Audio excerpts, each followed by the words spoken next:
It is Jazz and Beyond on 702 and Cape Talk. And of course, this is where you come for the jazz and then you stay for a good time.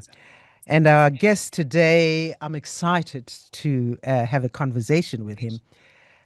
He was born in Beirut during one of the darkest periods of the Lebanese civil war. And he also belongs to a family of one of Lebanon's most respected musical families. In fact, his father, Nassim Maalouf, was celebrated worldwide for inventing what they call the quarter tone trumpet. Well, I guess we'll explain what that is. And his mom is also a classical pianist. And Ibrahim did, leave Lebanon, leave the violence, and settled in France.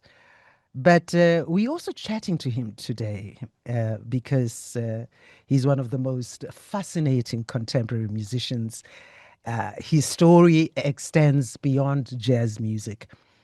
He represents a lot of things: cultural dialogue, innovation, education, migration, identity, also this classical discipline. Uh, but the part I like the most is just his fearless artistic exploration. Mhm. And I'm talking about Ibrahim Maalouf. How are you, Ibrahim? Hi, thank you so much for this beautiful introduction. Thank you. I'm glad Ah, that it we is can my talk. pleasure. In fact, it leads me to my first question being, especially with reference to, having fled Lebanon and settled in France, of whether or not you feel Lebanese when you perform in France or more French when you perform in Lebanon with this dual Um, identity, so to speak. yeah. It's a very interesting question, but I think most people now in the world they feel connected to different cultures. I don't think anyone or very few people might say I'm only this. Or at least let me True. put it this way. I think it's this is a very narrow perspective on things. To consider yourself only one thing is quite scary on my end. I think I really belong to another philosophy that thinks that we are much more than just one thing. Well, even if it's not about being from two different cultures or being from two different countries in the world. You can be from one country, you can have only one kind of genetics, but you can be so much more than just what you are supposed to be. Mm. So you embrace all your identities, basically. This is what you're saying. Yes, and I really believe, especially now with internet, with radios and TVs, with all this the cinema and culture, mix of cultures. I mean, come on your phone, you have access to all cultures of the world in just one click. Mm. We are much more than just what we are supposed to be. All of us, not only an artist, not only me, because I come from Lebanon and I live in Europe or anything like that. I think everybody actually relates to this multicultural world in which we're living, and it's for good. On my opinion, it's a good thing. It's good to be rooted in your values, in your origins. It's good to know where you are from, where you come from, who are your parents, grandparents, ancestors, where is your history, and what built the world in which you live. I think it's fundamental. It's so important. But in another way, it's very important also to embrace all the cultures of this world and be much more than what your your origins are. Mm. I guess that probably would mean that, especially having left Lebanon and being in exile, maybe could that have been maybe your greatest teacher? Just being Mhm. able to travel the world and experience the different cultures. Um, I guess yes. I guess it does it does play a role, but I might maybe add that, well, at least on my perspective, again, I'm talking only about my perspective. I'm not doing any general, statement or anything like this. But on my end, facing racism also has always been a way to try to understand why things are so complicated and try to adapt to the situations. And one of the things that racism teaches you by watching people not understanding how a multicultural person could be is also to value this and try to understand why it is important to emphasize on that aspect of things. Mm. And and one of the things that saves me from racism and from the this way to see an identity as only one thing on which you base everything, this very narrow perspective on what an identity is. My way to face it was to open my heart, always, never fall into adversity and violence and all this. Just try to understand why people are being so angry at someone they don't know. Why are they Mm. not so open? Why? What is wrong in me? What is wrong in my face, in my way to talk, in my and try to always open my heart and try to understand them. And while doing this, my process helped me understanding how important it was when you look at someone, to avoid adversity is to avoid putting that person into one specific box. Oh, he's racist. No, no, no, no, no. He's much more than this. Let's talk. Let's try to understand why that person is being like this, and it's a life lesson. Yeah. And it's also a very interesting and forward, looking philosophy and approach to life, not being judgmental and trying to Mhm. understand, the point of view and position of the next person. And I think you've always said that, just following you, that uh, just And also, having a so conversation with someone makes you learn something more. yeah, yeah, of course, and you learn a lot, and also, it's um the reason why you do this is I mean, the reason why it's better to act this way, it's because there is always a reason why people act differently. There's always a reason why people focus on one aspect of their identity. Usually, it's because they are scared. They fear to lose some Mm, part of who they are. And once they feel confident in the fact that they're not going to lose this, that they they can rely on you being respectful for their culture, not to be lost. And once they understand that there's no danger for them, everything changes. I mean, not everybody, obviously, there are people who are crazy, but true. but most people, 99% of people, who are sometimes like very narrowed minded, and they usually open their hearts when they feel confident. And yeah, Yeah. And not feel threatened by the next person, as you say. yeah. Is that why then maybe, your concerts and performances, um, I'm told, feel like peace treaties more than disguised as performances. Would you say that is intentional because of your life experiences, that you just always have that at the back of your mind, that you want everyone to go away feeling appreciated and seen and wanted and and loved? Yeah, I mean, all artists, I cannot imagine an artist who doesn't say, I want to be loved. I don't believe that. I mean, if we are artists, we Mm. are always seeking for the validation of, of people. I mean, this is what we are. And Mm, if you are an artist and you are not seeking for any kind of validation, that's a strange way to be an artist, because an artist is supposed to be someone who connects people to each other, not someone who yeah, divides people. And before trying to connect people, at least try to be connected yourself to other people. So I wouldn't say that I'm looking for being loved, but I would say I'm looking for my art to be understood, which is mm, slightly different. It's not about me. It's about yeah, what I'm creating. It's about my music. I want my music not even to be loved, but to be understood, and that makes a huge difference. that's true. And Mm.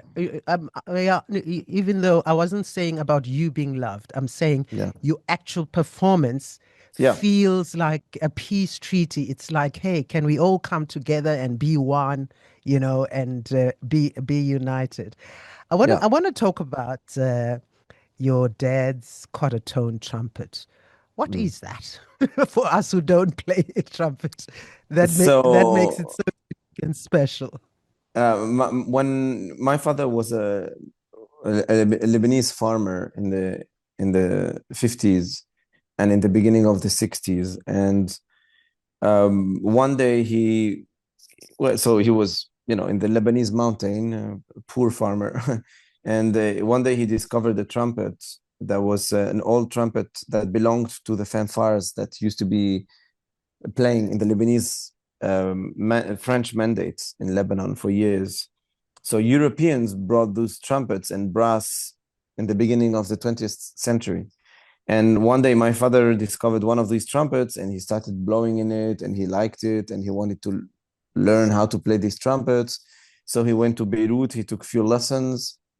And one day, I'm going to make, of course, the long story short, but one day he decided to fly, I mean, not even fly, to take a boat and go to Europe and to Paris and study classical music. But he also had this dream of being able to play Arab music and quarter tones on a trumpet, which is not possible Hmm. on a regular trumpet. So in once he was in Europe, he designed it, and he was able to produce a quarter tone trumpet, and that was his wonderful, genius and invention that brought to brass ensembles and music in general another layer of cultures. So Mm, mm. quarter tones are in almost all the musics of the world. All the cultures of the world uh, include quarter tones. Uh, and he wanted to play Arab modes and Arab maqams and all this. But the truth is that this trumpet is able to play all the folklore and all the traditional musics of everywhere on the planet. Wow. It's a crazy invention. It's so interesting. And for me, as his son, developing this is extremely exciting because it makes me play with all kinds of artists from all over the world, and I've been doing this for 25 years now, and it's been a crazy journey. Wow. And I guess your dad's invention is what changed your musical life. I mean, did you find that maybe you wanted to sound like your dad for a while before you started sounding like Ibrahim?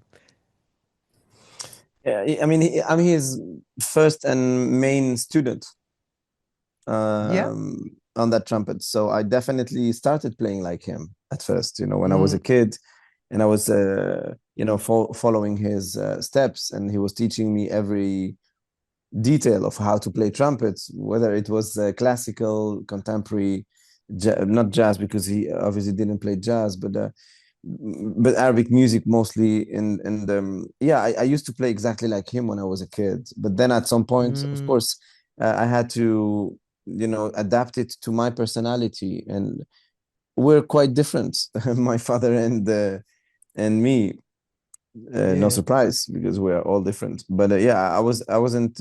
We don't share exactly the same type of personality. So I didn't see in trumpet the same thing that he was seeking on trumpet. So I Mm. adapted it and played my own way. And yeah. Yeah. And I mean, you started classical trumpet yourself. Let's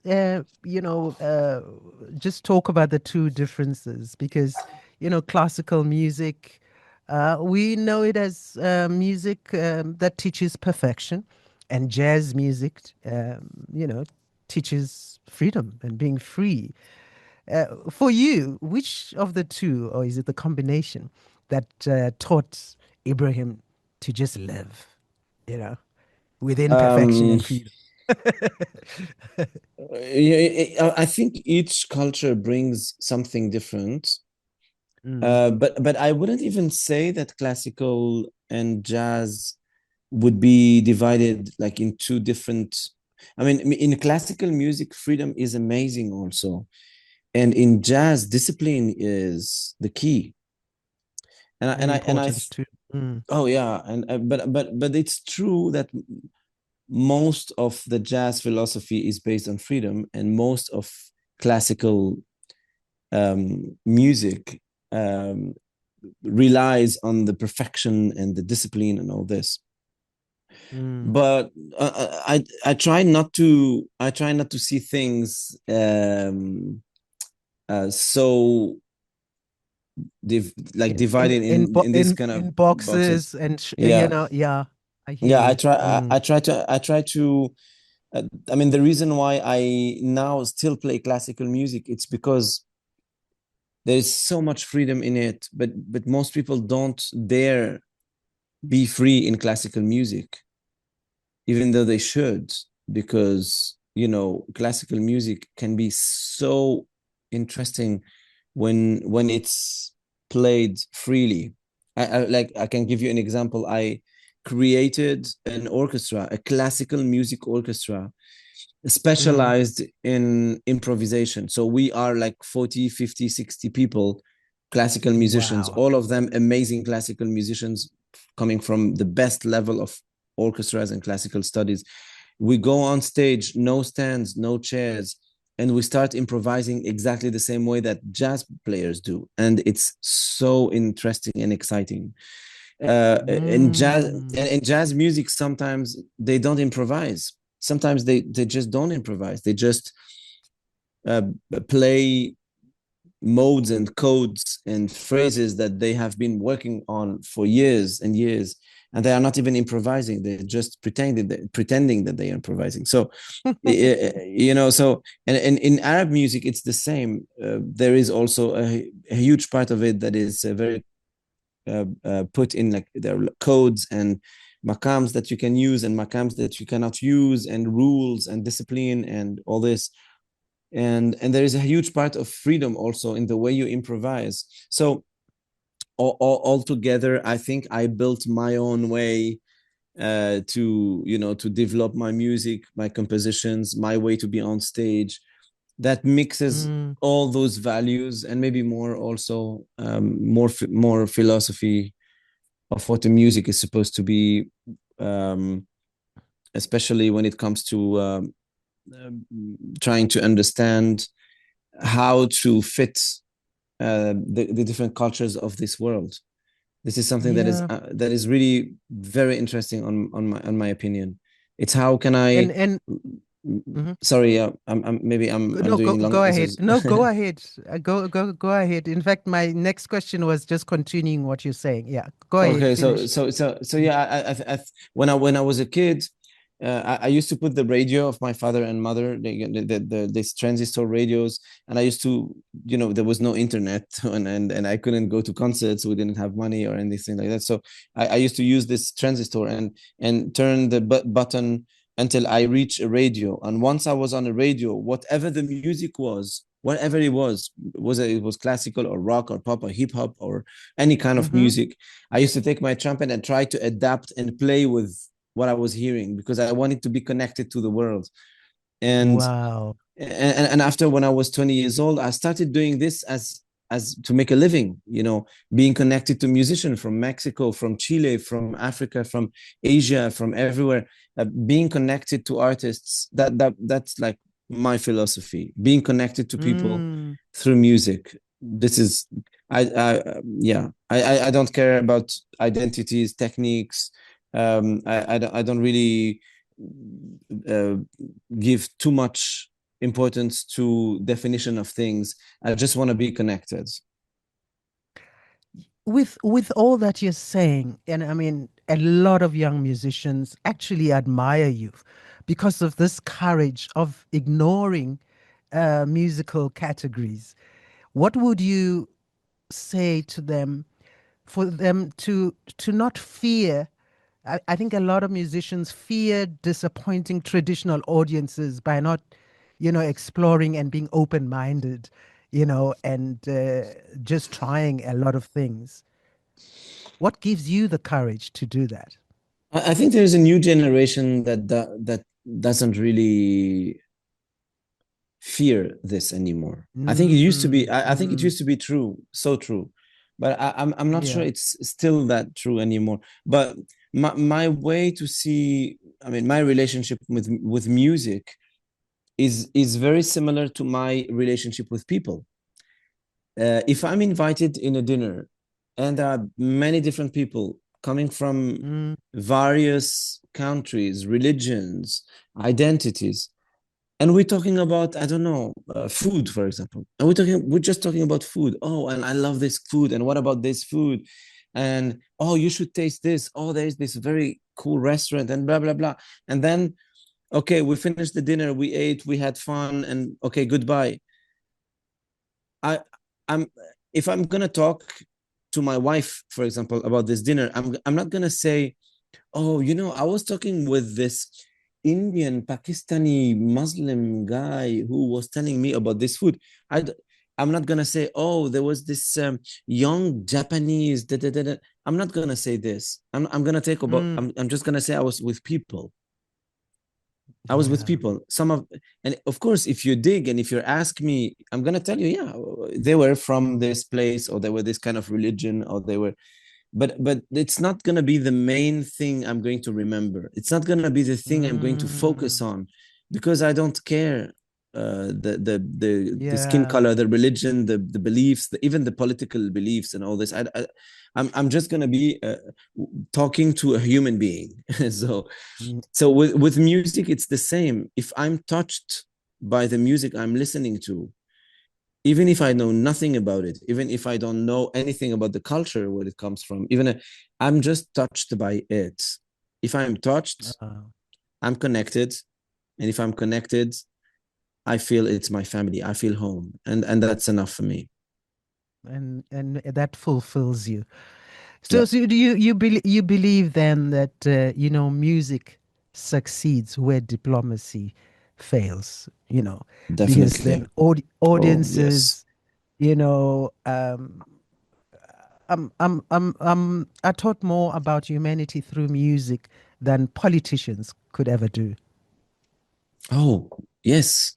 I mean, we musicians, without being pretentious or anything like that. Really, I don't want to be Mm, sounding cocky, or I don't know what, but come on, what we are able to do with music, bringing all those people, all those beliefs and religions and origins, and whatever your social, financial level is, and I don't know how you say that, there's social, professional, whatever your like in status or society something. status inside, yeah, I Yeah. don't know how you call this, whatever it is. We are all together singing the same melodies, dancing on the same rhythms. We're all Mm, together, even if you paid more because your ticket is more on this on this part of the venue, or if you're standing or sitting or whatever. But we are all together singing the same melodies, valuing the same emotions, living exactly the same memories, and creating the same souvenir and memories for future. We are on the same place, sharing all those things. This is something that mm, politicians are not able to do. Politicians, they sure. divide us. They don't unite us. They divide us. they find a way to be, they always find a way to keep the power between their hands, not love, not human values, but power. So even though I think we need politicians, and we need them to be working with more ethics and more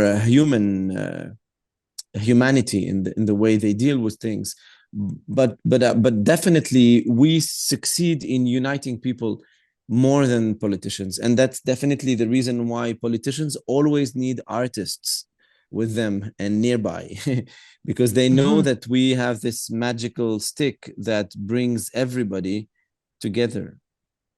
Mm.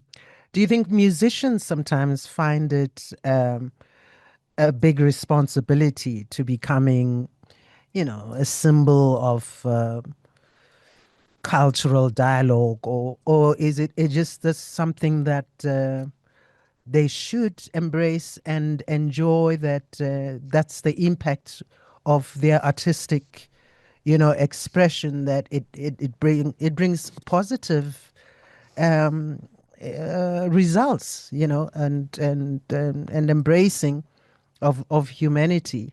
Or some just want to play it. Please don't tell me about, I have a responsibility to say something about this that's happening there or there, because Mm. sometimes there's that expectations from artists that say something, the world is burning, you know. Yeah, I don't think we should be bragging about it, but we should really work uh, with that vision. I mean, we should not Mm, say, it's our role. We have to, we don't have to carry that responsibility, always be talking about it and all this. We don't have to. But as long as mm, musically, this is what we are doing musically, sincerely, genuinely. I think the message is here. It's like being a parent. It's like being a father or a mother. yeah. It's exactly the same. You're not all the time conscious of, oh, okay, my son, now I'm going to give you food because it's my role as a father. Oh, I'm going to cook some food for you. Do you like my food? Oh, my food. You see, because I love you. I mean, if you do this, they're gonna be completely crazy, your kids. But you provide it, you do it genuinely. You don't have to brag about it, but you just have to do it. Yeah. And I think it's Yes, exactly the because same. mm, do you still hear the quarter tone sound of your dad Oh, yeah. when you play? Yeah, sometimes when I'm playing on stage, I actually play as if I was him sometimes, because he had this very unique way Mm, to play, and he has this very unique personality. He invented something. I mean, my father is not perfect, but nobody's perfect. But there's one thing that he did that changed, on my opinion, the vision of what a trumpet is, which means that mm, in a way he changed what music is, because when you change completely the destiny of an instrument, you are actually also changing the history of music. So I have yeah. a huge admiration for my father, who very genuinely and without even calculating it has invented a way to play trumpet that nobody did before him. And we're talking Mm, about a trumpet. Trumpet is one of the most ancient instrument in history. It's the mm, only a trumpet is the only instrument that is actually mentioned in the three monotheist books, in the Jewish religion, in Christian religion, and in Muslim religions. In the three books, the trumpet is mentioned. It's the only instrument that is mentioned like this in the three religions. It's one of the most ancient instruments. It's played in all the most important ceremonies, most important moments in our societies. It's mm, anyways, trumpet is it's really a very it carries a very heavy history, but nobody played trumpet the way my father did. This the first one in history playing trumpet this way. So mm, when I used to listen to him when I was a kid,